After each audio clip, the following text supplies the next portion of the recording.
வணக்கம், welcome to malls kitchen. இன்னைக்கு நம்ம வீடியோல அதிக விலை கொடுத்து மில்க் மெய்டை கடையில் வாங்காம நம்ம வீட்லயே ரொம்ப ஈஸியா 3 நிமிஷத்துல கடையில் வாங்குற அதே டேஸ்ட்ல எப்படி பண்றதுன்னு தான் பார்க்க போறோம். இந்த மில்க் மெய்டை யூஸ் பண்ணி நம்ம பிஸ்கெட்ஸ், சாக்லேட்ஸ், ஐஸ்கிரீம், கேக்குன்னு நிறைய ஸ்வீட் ரெசிபிஸ் செய்யலாம். அது மட்டும் இல்லாம கேரட் அல்வா, பீட்ரூட் அல்வா, பாயாசம், கீர் இதுல எல்லாம் கடைசியா கொஞ்சம் மில்க் மெய்ட் ஆட் பண்ணோம்னா டேஸ்ட் வேற லெவல்ல இருக்கும். நம்ம குட்டீஸுங்க கிட்ட இந்த மில்க் மெய்டை அப்படியே கொடுத்தோம்னா சப்பு கொட்டி சாப்பிடுவாங்க. ஏன்னா இதோட டேஸ்ட் அந்த அளவுக்கு ரொம்ப சூப்பரா இருக்கும்.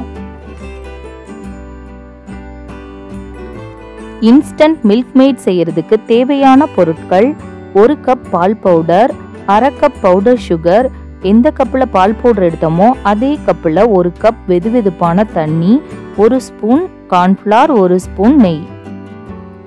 ஃபர்ஸ்ட் நம்ம மில்க் மெய்ட் செய்ய போற கடாயில 1 கப் பால் powder, 1/2 cup powder sugar, 1 spoon cornflour இது எல்லாத்தையுமே ஃபர்ஸ்ட் நல்லா கலந்து கொடுத்துடலாம்.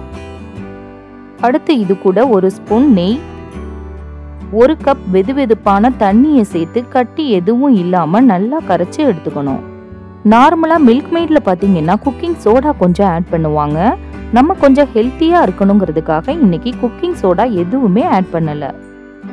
இப்ப நம்ம ஸ்டவ்வை ஆன் பண்ணிட்டு நம்ம ரெடி பண்ணி வச்சிருக்க இந்த மிக்சரை மிதமான தீயில 2 நிமிஷம் கைவிடாம நல்லா கலந்துக்கிட்டே இருக்கணும். இந்த மில்க் மெய்டை நம்ம ஃப்ரெஷ்ஷான பால் வச்சு செஞ்சோன்னா ரெடி ஆகிறதுக்கு கண்டிப்பாக 30 to 40 மினிட்ஸ் ஆகும். அதனால இந்த மாதிரி பால் பவுடர் வச்சு செஞ்சோன்னா ஈஸியாக 3 நிமிஷத்தில் செஞ்சு முடிச்சிடலாம்.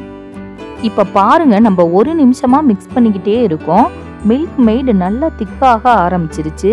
இதே மாதிரி நம்ம கைவிடாம 1 நிமிஷம் மிக்ஸ் பண்ணிக்கிட்டே இருந்தோன்னா கடையில் வாங்குற அதே திக்னஸோட அதே டேஸ்ட்டில் நமக்கு மில்க் மெய்ட் கிடைச்சிரும். இப்போ 2 நிமிஷம் ஆயிடுச்சு. மில்க் மெய்டும் நல்லா திக்கா ஆயிடுச்சு. இந்த ஸ்டேஜில் நம்ம ஸ்டவ்வை ஆஃப் பண்ணிட்டு இதை அப்படியே நல்லா ஆற விட்டுறலாம். இப்போ பாருங்க, மில்க் மெய்டு இன்னும் நல்லா திக்கா க்ரீமியா ஆயிடுச்சு.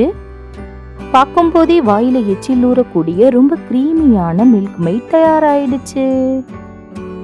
இதே மாதிரி நம்ம மில்க் மெய்டை அதிக குவான்டிட்டியில செஞ்சு ஒரு ஏர்டைட் கண்டெய்னர் பாக்ஸில் ஸ்டோர் பண்ணி ஃப்ரிட்ஜில் 6 மந்த் வரைக்கும் வச்சு யூஸ் பண்ணிக்கலாம். இனிமே எல்லாரும் மில்க் மெய்டை அதிக விலை கொடுத்து கடையில் வாங்காம இந்த மாதிரி நம்ம வீட்டிலேயே ரொம்ப ஈஸியா 3 நிமிஷத்துல செஞ்சு முடிச்சிடலாம். இந்த வீடியோ உங்களுக்கு பிடிச்சிருந்தா லைக் பண்ணுங்க, மறக்காம ஷேர் பண்ணுங்க. நன்றி.